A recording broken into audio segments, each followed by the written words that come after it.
Hey guys, and welcome to my next video. This week I decided to go over my choice in optics. It's going to be my ACOG. This model is the TA31 RCO. What that stands for is Rifle Combat Optic. This is going to be the optic that they use on the M16 and M4 platforms in the military.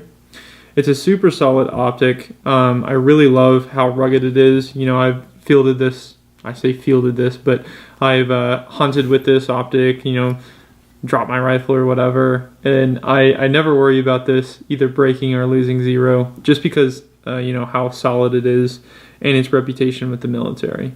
One thing I really love about this optic as well is the clarity of the glass. Like, you always hear about, you know, Trijicon's glass being very clear.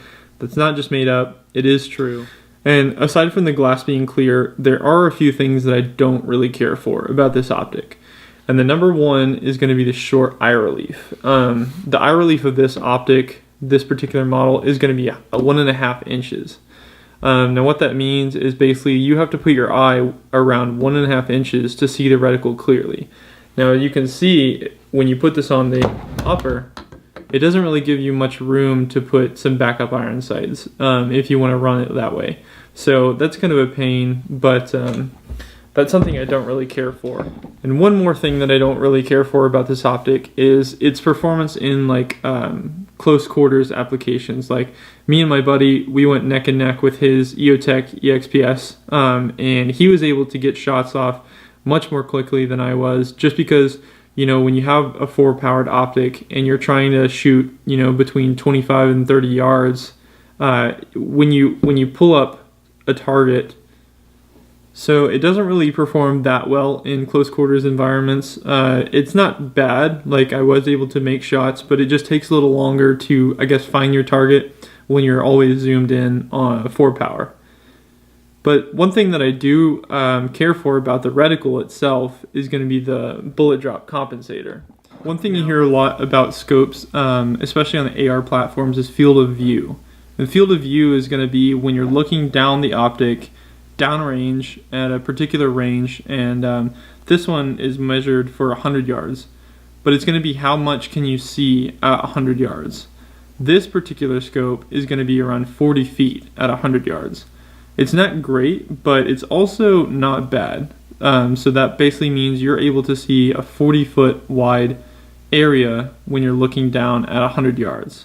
One more thing on this optic is the kill flash that it comes with. Now the kill flash is basically just this honeycomb structure that reduces the flash signature when you're, I guess, in a sunny environment. The lens reflects light, of course.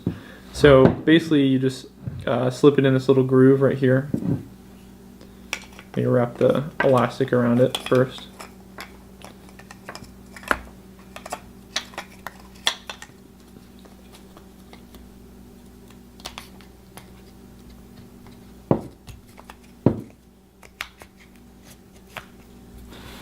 And now you have the kill flash inside of it. I kind of run this like that, but at sometimes it just adds to the bulkiness of the optic. I mean, obviously I'm not trying to hide my flash signature. And as you guys can see, I've done something to the optic itself, and that is replace the standard thumb screw mount on it. I replaced it with an arms mount. Now this mount is very solid, super easy to install. As you can see, there's just 2 little screws at the bottom that you just replace. I would definitely recommend making this switch because it's very simple to install this mount. All you have to do is just flip these little levers, and there's these 2 little like claw things down here. You just kind of like slide them back, just put it on your upper,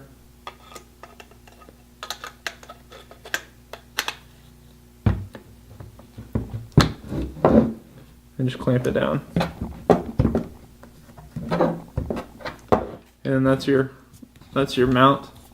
Very solid. There's no play at all. You know, the levers don't want to back out on themselves. So I really like this mount. One thing I noticed about the thumb screw mount was when you had it actually mounted, either they would get like kind of loose, or they would seem to like tighten themselves over time, and it was like impossible to take them off. But I would definitely recommend changing to the arms mount. Now, why did I choose to buy this optic? Well, the thing is, I did not buy this optic. It was given to me as a gift, and that is probably the reason that I hang on to this optic and don't switch it out for like an EOTech or anything like that. It's just because, you know, it was given to me. I don't want to just give it away. And another thing is just the historical value. You know, this thing has been fielded by, you know, a lot of U.S. troops, and it has seen a lot of combat, and I really just think that historical value is pretty cool. You definitely can't go wrong with getting an ACOG, but be mindful of the field of view things, and be mindful of the constant forward power. I really think that some of the LPVOs coming out to the market are really good today. I would definitely recommend checking out, Trijicon makes an LPVO. I think it's called AccuPower or something like that, but they, I mean, their glass quality is very good. So I definitely recommend checking them out. I know one of my buddies got one of the Vortex razors. Those are super nice, and you're starting to see a lot of those fielded overseas. But that is why I chose my my ACOG, and that is why I run it on my CQB-R. If you have any questions, just go ahead and post them down there, and if I said anything wrong, just correct me. And we will be back next Friday for another video. Thank you, guys.